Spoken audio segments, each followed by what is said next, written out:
व्यासरूपाय विष्णवे नमो ब्रह्मनिधय वासिष्ठाय नमो नमः। श्रीनारद पराशर पुंडरीक व्यास अम्बरीश सुख सोनक भीष्मदालभ्यां रुक्मांगदार्जुन वसिष्ठ विभीषणादि पुण्यानि परम भागवतां नमामि। व्यासपीठस्थदेवताभ्यो नमः। प्रत्यक्ष व्यासाय नमः। शिव महापुराणाय नमः। अधिष्ठात्र सर्वदेवभ्यो नमो नमः। दयामीशं पूजयामि नमः। आइए आरती करें और पूर्णाहुति के लिए बड़ी आरती की व्यवस्था फिर से विद्वान रखें। जब कथा विश्राम होगी तो पूर्णाहुति की बड़ी आरती होगी, उसकी भी तैयारी रखें। अभी एक दीपक लेकर के आरती कर ले। हरि ओम। हो गया ज्वालामालिन्यै नमः। गन्धादिभिः सम्पूज्य अस्ति गिरिशमस्य कज्जलं सिन्धुपात्रे सुरतरुवरुषाका लेखनी पत्रमुर्वी लिखित यदि गृहीत्वा सारदा सर्वकालं तदपि तव गुणानां मीशपारं न याति तदपि तव गुणानां ईशपारं न याति। नमो नेदिष्टाय प्रियतमदविष्टाय च नमो वरसिष्ठाय त्रिनयनयविष्टाय च नमः स्रोदिष्टाय स्मरणमयिष्टाय च नमः सर्वस्मै ते तदिति सर्वाय च तदिति सर्वाय च नमो। आकाशात् पतितोऽयं यदा गच्छति सागरं सर्वदेव नमस्कारं केशवं प्रति गच्छति।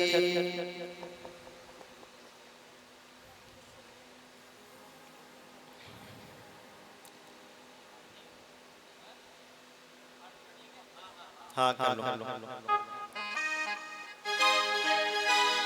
ओम ज्वालामालिन्यै नमः।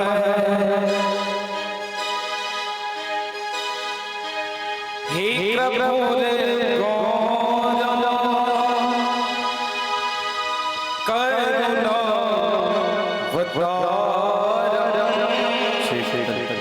संसार सारं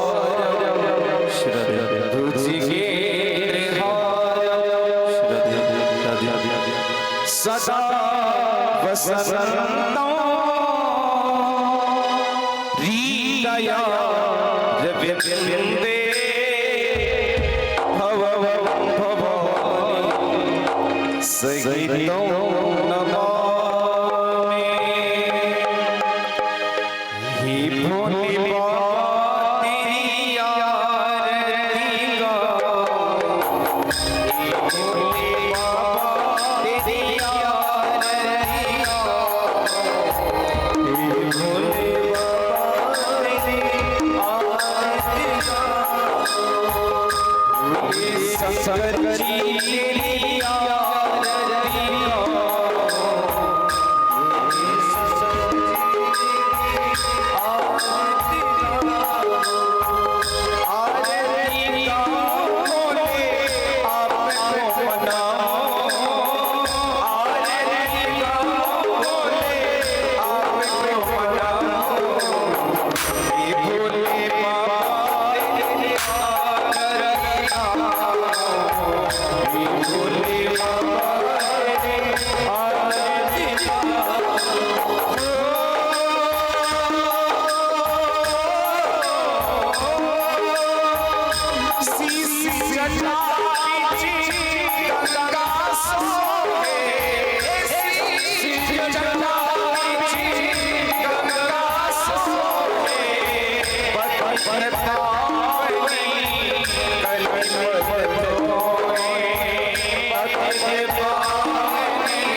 पुष्पांजलि सुगंध पुष्पाणि यथा कालो भवानि च पुष्पांजलिर्मया दत्तं गृहाणं परमेश्वर तत्पुरुषाय विद्महे महादेवाय धीमहि नो रुद्रः प्रचोदयात्। पुष्पांजलि कर दे, परिक्रमा कर ले, क्षमा प्रार्थना कर ले और एकाग्र चित्त कर अपने प्रस्थान पर विराजमान हरे हरे। श्री राधे श्री राधे। प्रेम जी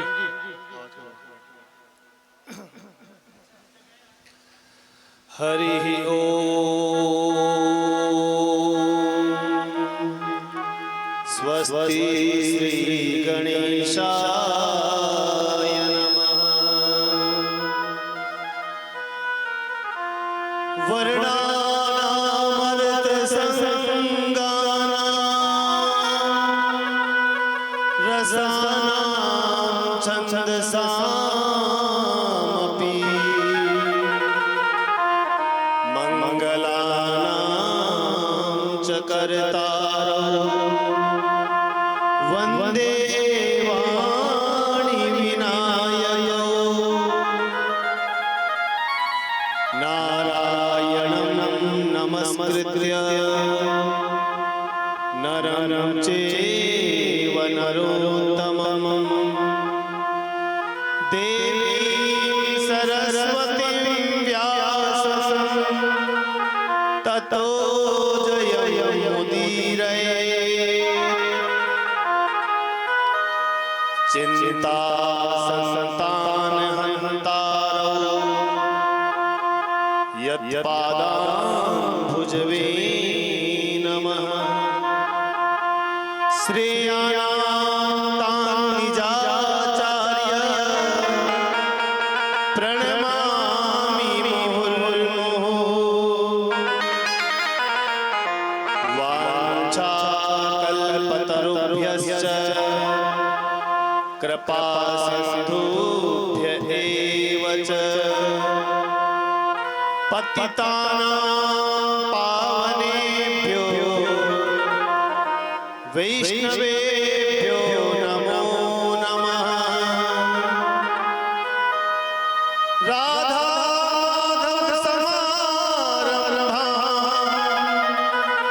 श्रीनिम्बार्काचार्य मध्यमा अस्मदाचार्य पर्यन्ता वंदे गुरु परंपरा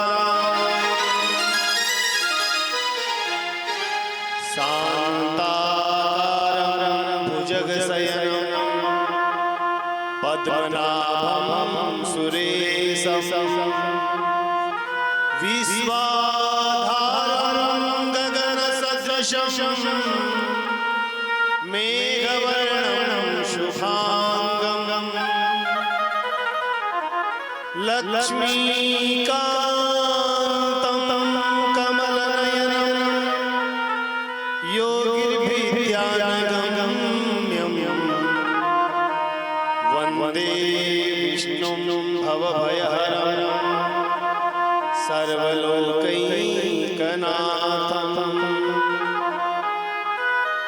मंदारमाला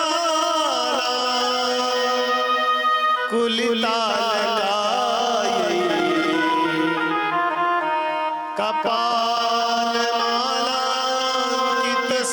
कपालमालांकितशेखराय दिव्यांबरायै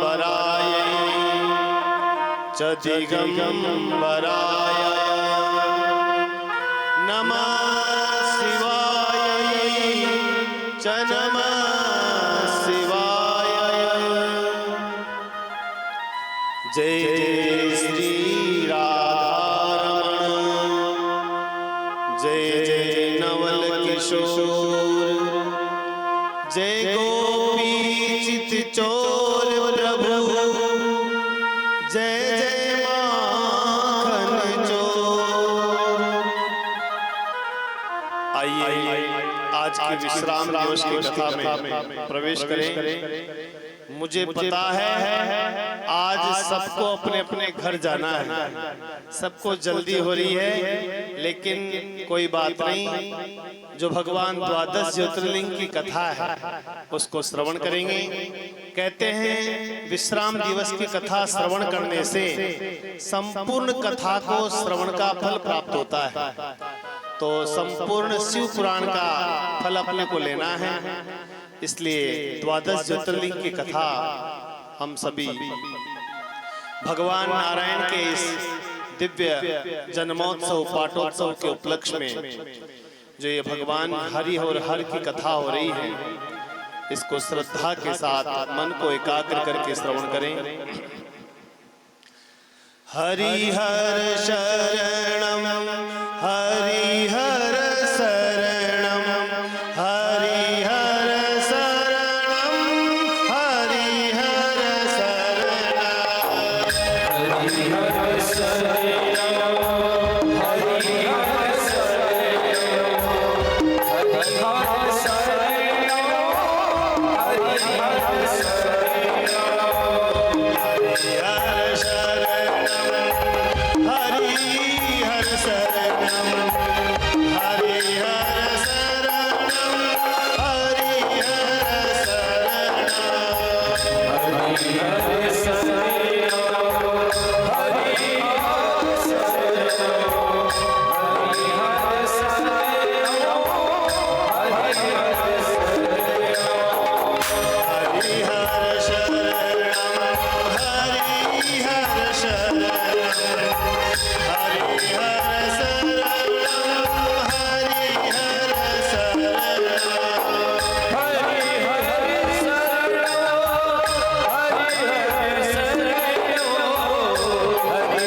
परम दयालु परम कृपालु चंद्रमौली चंद्रशेखर आशुतोष भगवान अवडरदानी कामारी भगवान श्री अमृतेश्वर महादेव की लक्ष्मी नारायण भगवान की असीम कृपा से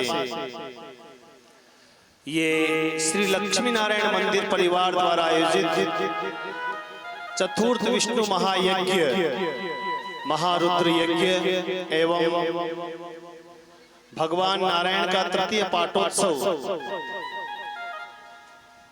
जिसमें हो रही साक्षात भगवान शिव का वांगमय स्वरूप शिव पुराण की कथा, जीवन का सर्वोत्कृष्ट फल सत्संग लाभ लेने के लिए आप सभी उपस्थित हैं। कल की कथा में हमने श्रवण किया भोले बाबा ने त्रिपुरासुर का उद्धार किया। उधर भगवान शालिग्राम तुलसी की कथा को श्रवण किया और भोले बाबा दिव्य महारास में गोपी बनकर के गए। यहाँ पर कल कथा का विश्राम हुआ था।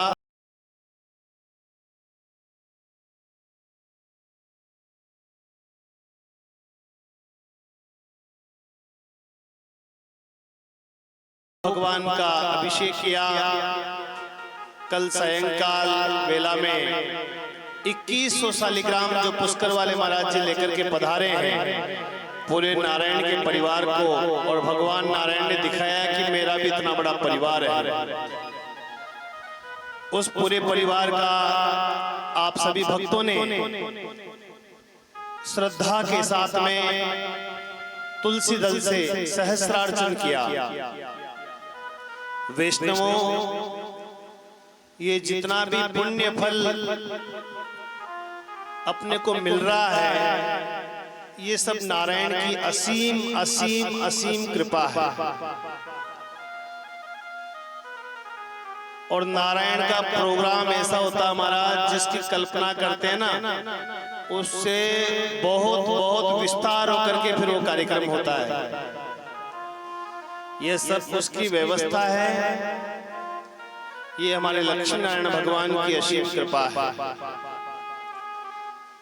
सोनकादि 88,000 ऋषि सूत जी महाराज से प्रश्न कर रहे हैं कि हे प्रभु, जो भारतवर्ष में 12 ज्योतिर्लिंग है उनकी कथा में श्रवण कराएं। कहां कहां पर स्थित है, किन किन ज्योतिर्लिंगों के दर्शन से क्या क्या फल मिलता है, और ज्योतिर्लिंग के दर्शन की क्या महिमा।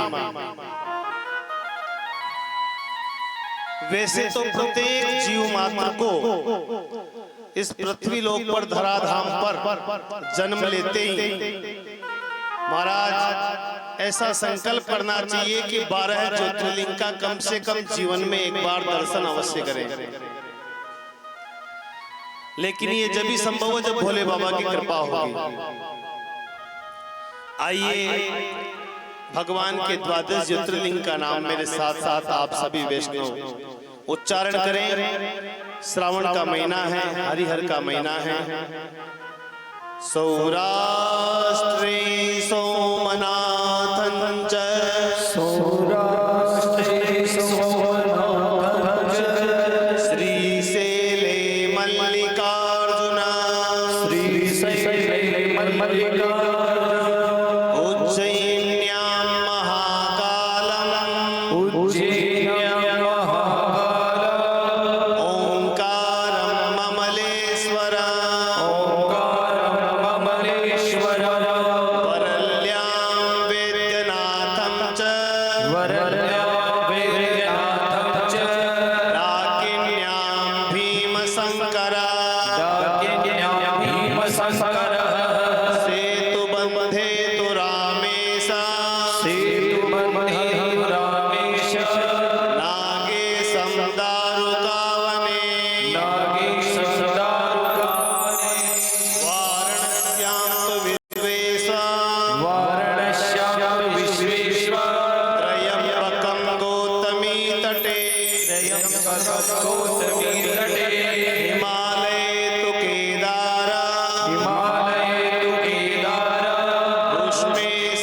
च शिवालये ऋष्मेश्वर शिवालय एतानि ज्योतिर्लिंगानि एतानि ज्योतिर्लिंगानि साय प्रातः पठे नर साय प्रातः पठे नर सप्त जन्म कृतं पापं सप्त जन्म कृतं पापं स्मरणेन विनश्यति स्मरणेन च विनश्यति।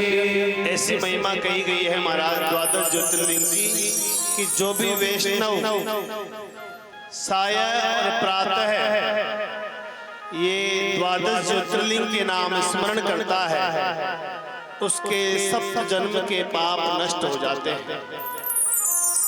सभी को पता है प्रथम ज्योतिर्लिंग है सोमनाथ और कहाँ पे है? गुजरात में।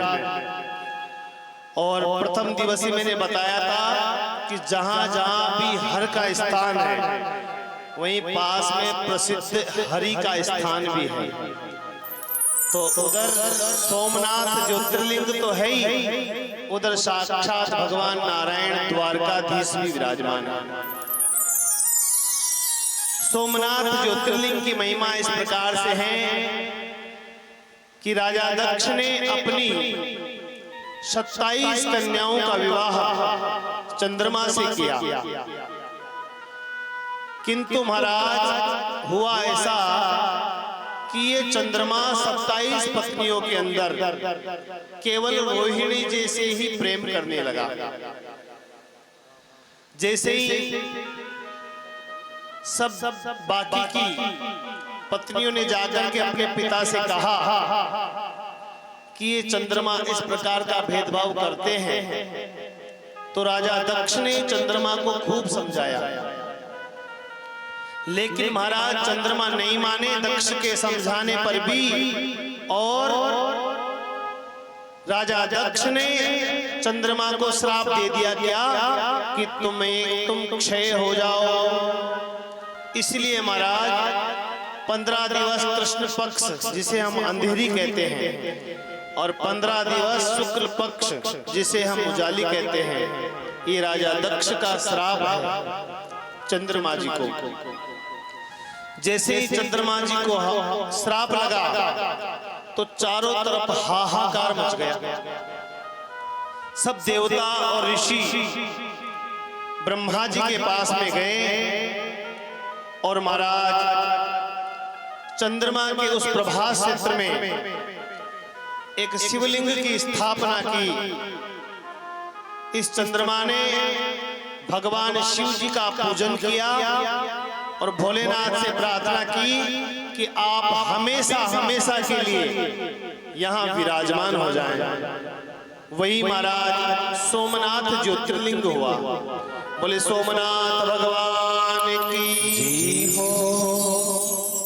जैसे ही महाराज दास के चंद्रमा की दशा प्रारंभ हुई और भोलेनाथ ने ऐसी कृपा करी गत वर्ष कि सोमनाथ ज्योतिर्लिंग के दर्शन हुए।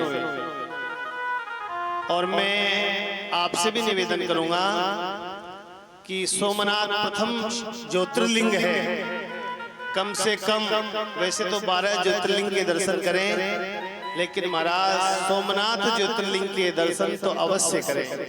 इससे सब मनोकामनाओं की पूर्ति होती है और चंद्रमा मन का कारक है, भगवान भोलेनाथ उसको प्रसन्न रखते हैं, ऐसी इसकी फलश्रुति कही गई है। बोले सोमनाथ भगवान की। दूसरा जो ज्योतिर्लिंग है वो मैंने आपको पहले भी बताया था, मल्लिकार्जुन। जब स्वामी कार्तिक नाराज हो गए, पहले गणेश जी का विवाह कर दिया था ना, तो भगवान शिव और पार्वती अपने पुत्र कार्तिक को मनाने के लिए गए क्रौंच पर्वत पर, और वहां पर भगवान शिव और मां पार्वती मल्लिका और अर्जुन के रूप में विराजमान हुए। ये द्वितीय ज्योतिर्लिंग है। बोले मल्लिकार्जुन भगवान की। और तीसरे नंबर के ज्योतिर्लिंग को तो महाराज कौन नहीं जानता, उज्जैन महाकाल। सभी ने करीब करीब दर्शन किए होंगे। किस किस ने किए हैं? हाँ, उज्जैन के राजा महाकाल। काल उसका क्या करे जो भक्त हो महाकाल का। जहां क्षिप्रा मैया कल कल करती, चिड़िया करती है बसेरा, वो महाकाल है मेरा, वो महाकाल है मेरा। उज्जैन में महाराज भगवान महाकाल विराजमान हुए और उन्हीं के पास में एक ज्योतिर्लिंग और है। जब उज्जैन महाकाल जाएं तो ओंकारम ममलेश्वरम, ओंकारेश्वर भगवान के दर्शन भी जरूर करें। उज्जैन की ऐसी कथा है कि महाराज आज भी वहां के राजा महाकाल ही है। भारत देश के प्रधानमंत्री भी वहां रात नहीं रुकते हैं आज भी। यहाँ तक कि शिवराज सिंह चौहान तो महाराज वहां के सीएम है ना, लेकिन उज्जैन में नहीं रुकते हैं। बोले क्या? वहां के राजा तो एक ही हैं, महाकाल भगवान। ऐसा डर है कि अगर कोई वहां राजा रात रुक जाए तो भोलेनाथ को प्यारा हो जाए और भोलेनाथ के भस्म से आरती हो जाए दूसरे दिन प्रातः काल। इसलिए महाराज डर के मारे कोई रुकता ही नहीं वहां पे। वहां के राजा तो भोलेनाथ भूत भावन महाकाल ही है। पांचवें ज्योतिर्लिंग के रूप में स्वयं भगवान केदारनाथ है। जो चार धाम की यात्रा में आप जाते हैं, केदारनाथ बद्रीनाथ, भगवान विष्णु के अवतार हैं। नर और नारायण ने बद्रिकाश्रम में कठोर तप किया और उनके द्वारा वहां पर भगवान शिव रूप में पुजवाए, जो महाराज केदारनाथ ज्योतिर्लिंग कहलाए। बोले केदारनाथ भगवान की। छठा नंबर का जो ज्योतिर्लिंग है वो भीमाशंकर है। भगवान ने महाबलशाली कुंभकर्ण से उत्पन्न कर्कटी पुत्र भीम का निशाचरों से वहां पर संहार किया और सब देवताओं ने प्रार्थना की कि आपने सब दुष्टों का दमन किया है, आप यहीं पर भीमाशंकर के रूप में विराजमान हुए। तो महाराज छठा नंबर का जो ज्योतिर्लिंग है वो भीमाशंकर है। बोले भीमाशंकर भगवान की।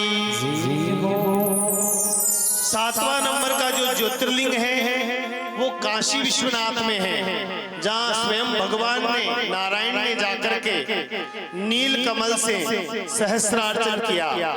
और मैं बहुत बहुत धन्यवाद दूंगा हमारे देश के प्रधान सेवक आदरणीय प्रधानमंत्री नरेंद्र मोदी जी को, जिन्होंने महाराज काशी को ऐसा सजाया है कि आज दिन तक ऐसा कोई राजा नहीं आया। ऐसे महाराज ऐसे ऐसे राजा हैं इस देश के, जिन्होंने अवध में भव्य राम मंदिर का निर्माण चल रहा है। 2024 में भगवान प्रभु श्री राम वहां विराजमान होंगे। अरे महाराज किसी पत्नी का विवाह होता है ना, तो 1 वर्ष 2 वर्ष 10 वर्ष बाद वो भी कहते हैं कि मेरी झोपड़ी कहाँ है। आज भगवान राम से सीता भी पूछती होगी कि अपना महल कहाँ है। तो ये सत्य करके दिखाया है नरेंद्र मोदी जी ने, और अयोध्या में भव्य राम मंदिर बनाया है, और उसके बाद में काशी को सजाया है। और अब हमारे मधु जी के मथुरा की बारी है। हाँ, अब मथुरा का नंबर है। तो ऐसे काशी विश्वनाथ भगवान वहां पर विराजमान है, जहां पर भगवान स्वयं नारायण ने जाकर के नील कमल से सहस्त्रार्चन किया और दाहिने हाथ की तर्जनी अंगुली से अपना स्वयं का नेत्र भगवान भोलेनाथ को अर्पण किया, और बदले में भगवान शिव ने उसी तर्जनी अंगुली में नारायण को सुदर्शन चक्र भेंट किया। बोले काशी विश्वनाथ भगवान की। 8वां नंबर ज्योतिर्लिंग त्र्यंबकेश्वर है और त्र्यंबकेश्वर दर्शन हमारे को भी प्राप्त हुआ है, उसका श्रेय हमारी दीदी को है। इन्होंने ही हमारे को त्र्यंबकेश्वर ज्योतिर्लिंग के दर्शन करवाए। जब हम मुंबई गए तो इन्होंने कहा कि आप सबकी पूजा कराते, पहले आप खुद की भी पूजा कराओ। हाँ, और ये स्वयं हमारे को बैठा के लेके गए, त्र्यंबकेश्वर ज्योतिर्लिंग के दर्शन किए। और मैं सबसे कहूंगा इस व्यासपीठ से कि उस परिधि से बाहर निकलते ही मुझे शुभ समाचार मिले। ये ऐसे उस ज्योतिर्लिंग की महिमा है। त्र्यंबकेश्वर ज्योतिर्लिंग जन्म पत्रिका में कोई भी किसी भी प्रकार का अरिष्ट योग हो, चाहे काल सर्प दोष हो, चाहे किसी भी प्रकार का दोष हो, वहां पर महाराज मैं ये नहीं कहूंगा कि वहां जाके पूजन कराओ, अर्चन कराओ, आपकी श्रद्धा का विषय है, लेकिन उस ज्योतिर्लिंग के दर्शन मात्र से आपकी कामना पूर्ण होगी, ऐसा मेरा विश्वास है। बोले त्र्यंबकेश्वर भगवान की। ये गौतमी नदी के तट पर भगवान 3 रूप में, त्र्यंबक रूप में पूजवाए हैं। उसके बाद में 9वां जो ज्योतिर्लिंग है वो वैद्यनाथ भगवान का है। इनकी कथा इस प्रकार की है कि रावण ने महाराज भगवान शिव की बहुत बड़ी तपस्या की। अंत में भगवान शिव से बोले कि हम आपको हमारी नगरी में ले जाना चाहते हैं। तो भगवान के शिवलिंग को उठा करके रावण ले जा रहे थे। रास्ते में इनको कोई शंका हुई तो महाराज अपवित्र अवस्था में रावण ने समझा कि मैं भोलेनाथ को नीचे रख देता हूं, फिर शंका करके फिर वापस से धारण करेंगे। लेकिन जैसे ही महाराज शिवलिंग को वहां पे रखा, भगवान तो सदा सदा के लिए वहीं विराजमान हो गए और वैद्यनाथ के रूप में पूजवाए। बोले वैद्यनाथ भगवान की। 10वां नंबर का जो ज्योतिर्लिंग है ये भगवान सोमनाथ के पास में ही है, ये भी द्वारिका में है, नागेश्वर ज्योतिर्लिंग है।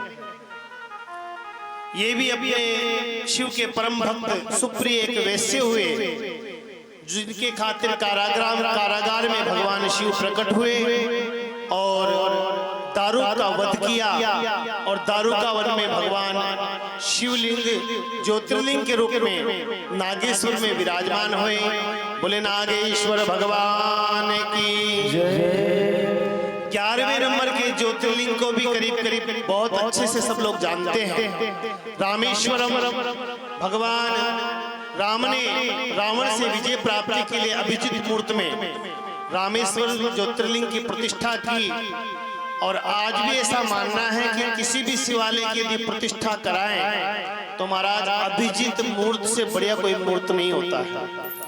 और उसमें भी यदि गंगा दशमी का यदि मुहूर्त हो तो महाराज सर्वश्रेष्ठ है।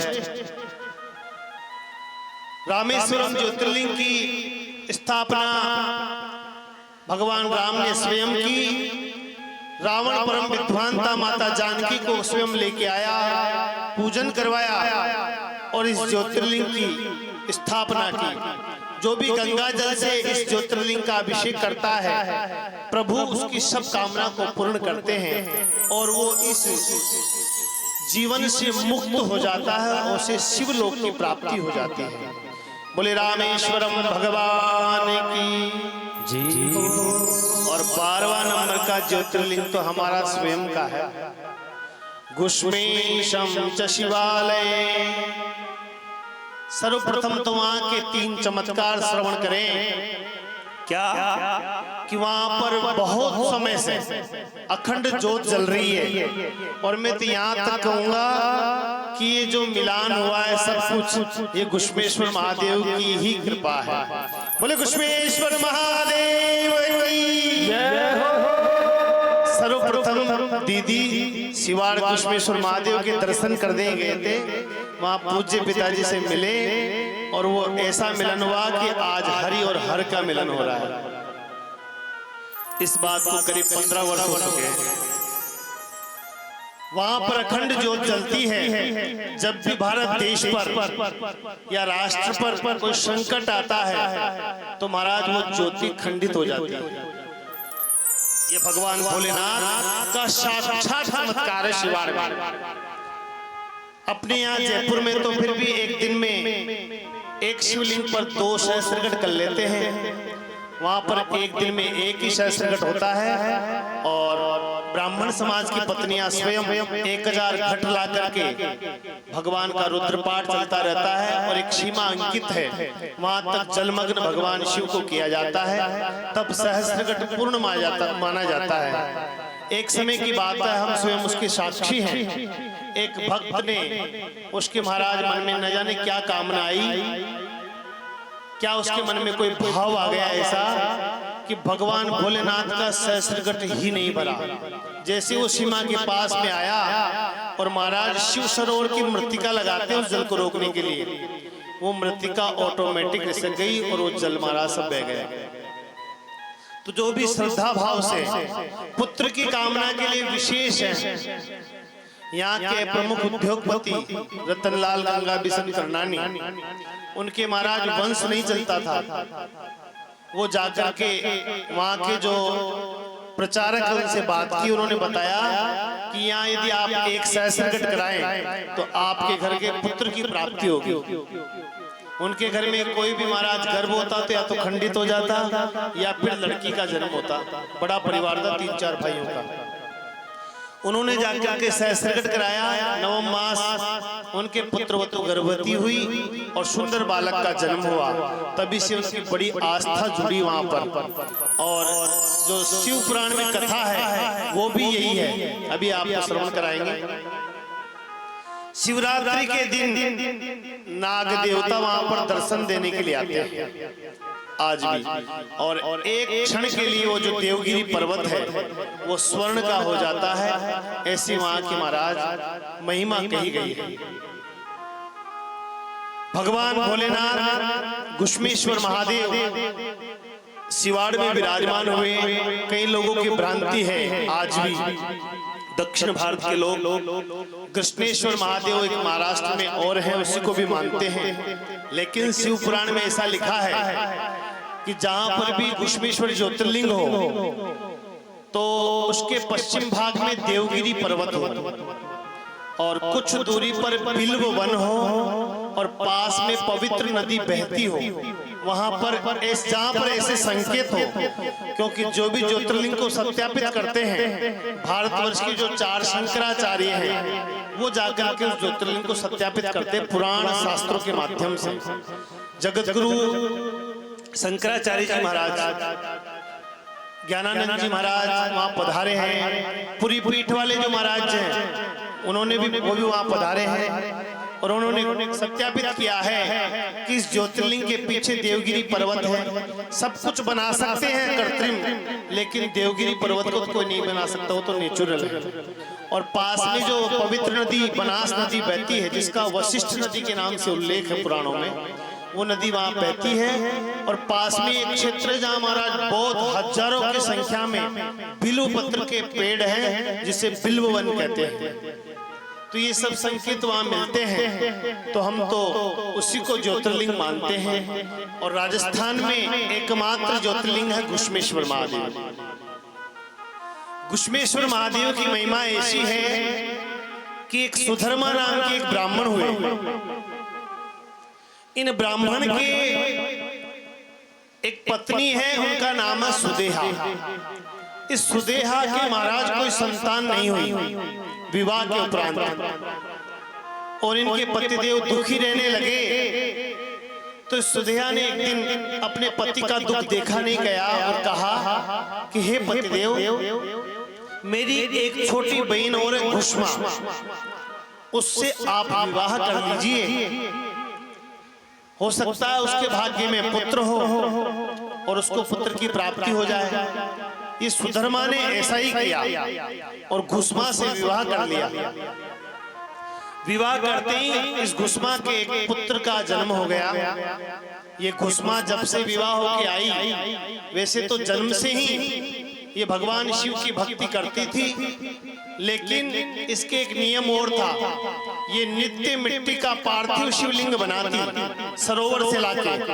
वो सरोवर आज भी है, शिवाड़ मंदिर के सामने एक सरोवर है, शिव सरोवर। तो उस तालाब से मृतिका लाती ये गुष्मा और मिट्टी का शिवलिंग बनाती और सायंकाल विसर्जन करती। भगवान भोलेनाथ की ऐसी कृपा हुई कि इसके एक सुंदर बालक का जन्म हुआ। जैसे ही सुंदर बालक का जन्म हुआ तो सुधर्मा की जो पहली पत्नी थी सुदेहा, उसको महाराज घृणा होने लगी, नफरत होने लगी कि अब तो ब्राह्मण गुष्मा से प्रेम करते हैं और जितनी भी संपत्ति है वो सब सुधर्मा की, इसके गुष्मा के बेटे की हो जाएगी। तो इसने क्या चाल चली कि मैं ऐसा करती हूं कि इसके बालक को ही खत्म कर देती हूं। इसने महाराज रात्रि को सब विश्राम कर रहे थे, इस गुष्मा ने सुधर्मा के बालक को आरे से चीख करके 2 कर दिए और बालक की मृत्यु हो गई। सुबह जब सुधर्मा को पता लगा, गुष्मा को पता लगा, सब जोर जोर से रो रो करके विलाप करने लगे। एक माँ का पुत्र मर जाए तो माई जान सकती है महाराज, लेकिन इस गुष्मा ने उस दिन भी नियम नहीं छोड़ा। पुत्र मर गया भले ही, लेकिन सरोवर जाकर के मिट्टी लाई, भगवान शिव का विग्रह बनाया और पूजन करके सायंकाल जब विसर्जन करने को जा रही है, तो जैसे ही उस शिवलिंग को तालाब में विसर्जन किया तो आज सजल नेत्र से इस गुष्मा ने भोलेनाथ से प्रार्थना की है, प्रभु कि मेरे से क्या गलती हुई, मैं रोज आपका पूजन करती हूँ, हो सकता है मेरे से कोई गलती हुई, उसका दंड आपने दिया हो। आज मुझे इस मेरे से क्या अपराध हो गया, उस अपराध का पता बताइए। और ये गुष्मा जैसे ही सजल नेत्र से भगवान शिव की स्तुति कर रही थी, इतने में ही इसका बालक दूसरे किनारे से आता हुआ दिखाई दिया। फिर ये गुष्मा बोली भोलेनाथ से कि एक बार तो आपने मार दिया और दूसरी तरफ प्रार्थना करते मेरा बालक आ गया, ये पूरी लीला मुझे समझाएं। तब गुष्मा को बताया भगवान भोलेनाथ ने प्रकट होकर के किस प्रकार से तुम्हारी बहन के मन में ईर्ष्या भाव उत्पन्न हो गया था और इसी ने तुम्हारे पुत्र को मृत्यु के घाट उतार दिया। और भोलेनाथ ने गुष्मा ने गुष्मेश्वर महादेव की वहां महाराज पूजा की, अर्चना की और प्रार्थना की कि आप सदा सदा के लिए शिवाड़ में विराजमान हो जाएं। इसलिए आता है गुष्मे समच शिवालय। इसका प्राचीन काल में शिवाल नाम था, शिवालय, बाद में अपभ्रंश होकर के शिवाड़ हो गया। और ये गुष्मा की प्रार्थना पर भगवान भोलेनाथ सदा सदा के लिए वहां विराजमान हुए। आगे महाराज उमा संहिता में कल हमने बताया था, मां भगवती ने चंडमुंड असुर का उद्धार किया। कैलाश संहिता में भगवान ने धर्म के लक्षण बताए, सन्यासी को कैसे रहना चाहिए। जोगी का भेष अनेक करे, लेकिन कर्म छिपेन विभूति न माया। ऐसे नहीं, महात्मा का वेश धारण करने से महात्मा हो जाता है। भगवान ने शिव पुराण में कैलाश संहिता में धर्म के लक्षण के साक्षात सन्यासी का धर्म बताया कि सन्यासी की क्या लक्षण है, साधु की क्या परिभाषा है। जो महाराज नवनीत के समान हो वही साधु है, जिसमें सरलता हो वही साधु है। और अंत में शिव पुराण की जो अंतिम संहिता है वायु संहिता, जिसमें वायुदेव ने पवन देव को प्रकट होकर के भगवान भोलेनाथ की महिमा गाई और अंत में संपूर्ण कथा का सार कहा कि शिव पुराण की संपूर्ण कथा का सार क्या है। नाम संकीर्तनम यस्य नाम संकीर्तनम यस्य सर्व पाप प्रणाशनम प्रणामो दुख शमन तम नमामि शिवं परम। और ये शिव पुराण का अंतिम श्लोक सभी वैष्णवों को जरूर से बोलना चाहिए। आज हमारे भाई जी बहुत गुमसुम है। हाँ, एतत् शिव पुराणस्य वक्तुः श्रोतुश्च सर्वदा सगणस सुत सांभ संकरोतु स शंकर।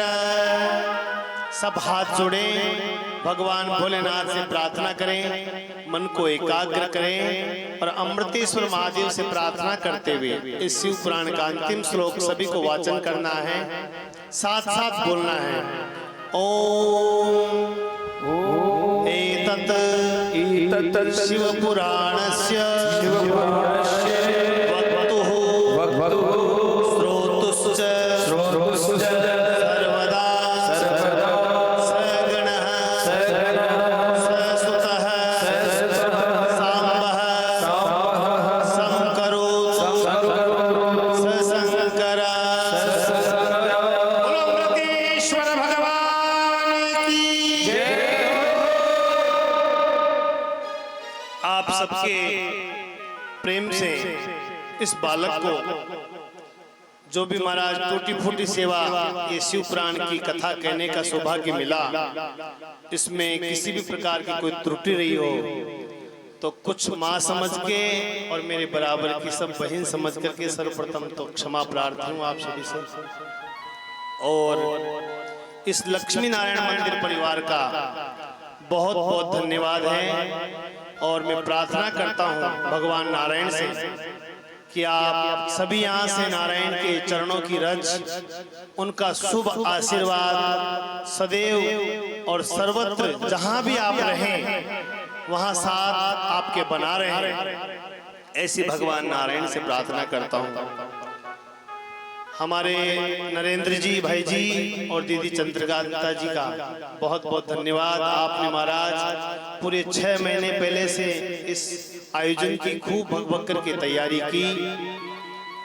मुंबई से पधारे अनिल जी, संगीता जी, मधु जी, माया जी, भोपाल से पधारे हमारे राजेश जी। आए तो 2 दिन के लिए हैं, लेकिन आए जब से लग रहे हैं अभी सुंदरकांड पढ़ जाता हूँ, अभी इत्र की मालिश कर जाता हूँ, अभी दीपदान कर लेता हूँ। कोई बात नहीं है, 100 सुंदर की 1 लोहार की कर दी इन्होंने। रीना दीदी और भी कहीं नाम जो मैं नहीं जान पा रहा हूँ। पुष्कर वाले महाराज जी आप पधारे, आपका महाराज चरणों में कोटि कोटि प्रणाम। हमारे नरेंद्र जी की दोनों बहन कानपुर से नीलम जी पधारे हुए हैं। गजसिंहपुरा से भी आज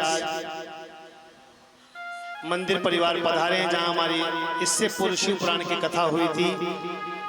हलवाई का जो काम कर रहे हैं हमारे काशी महाराज जी के सभी लोग, उनको भी बहुत बहुत धन्यवाद। उनकी प्रसादी में बहुत आनंद है। ये लक्ष्मी नारायण ने सिद्ध करके दिखा दिया और हमेशा हमेशा के लिए मोहर लगा दी।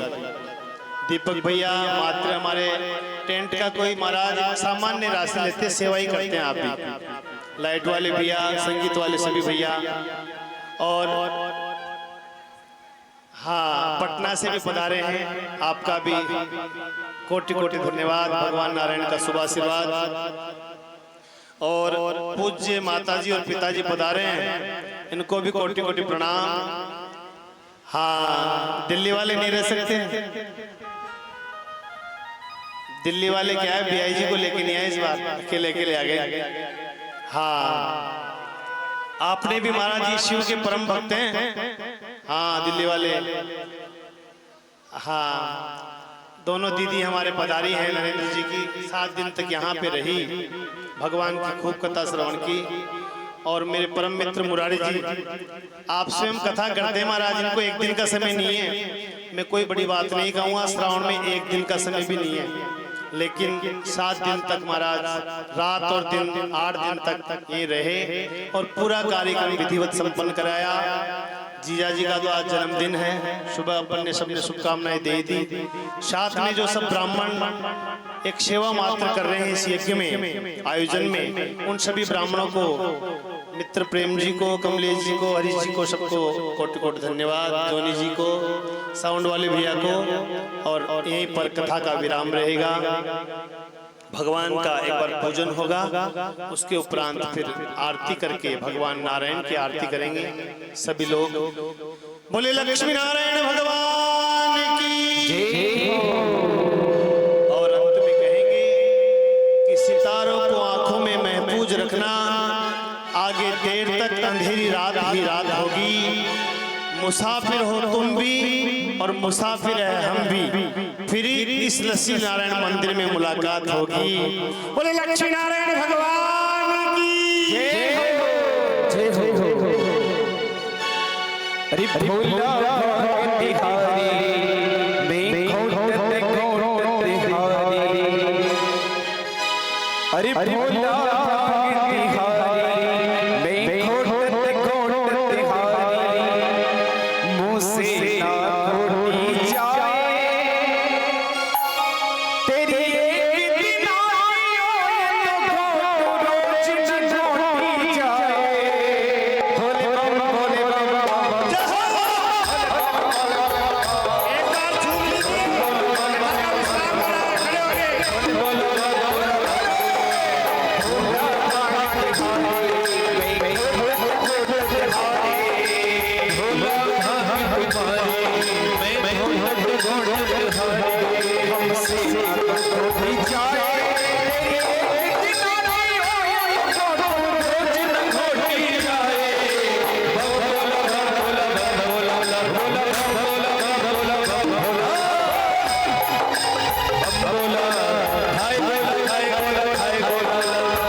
रही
बोलिए लक्ष्मी नारायण भगवान की। अभी लक्ष्मी नारायण भगवान की आरती होगी, प्रधान आरती साथ में करेंगे।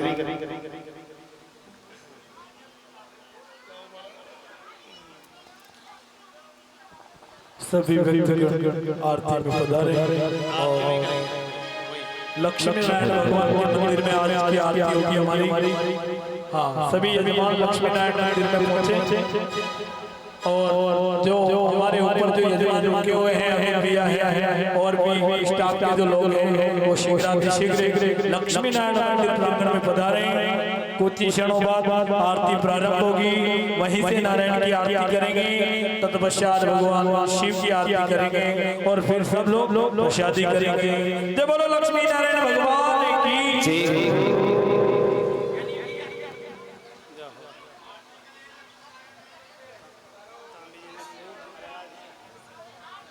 हाँ, और ये जो अमूल का दूध दिया है ना हमारे बतामी जी ने, रात और दिन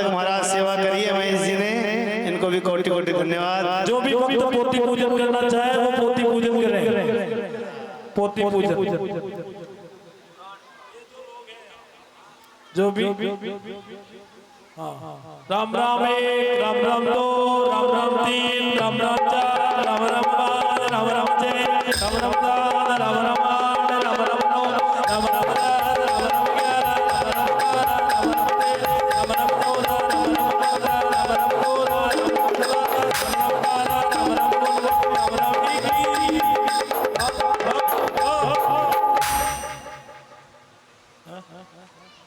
वो आरती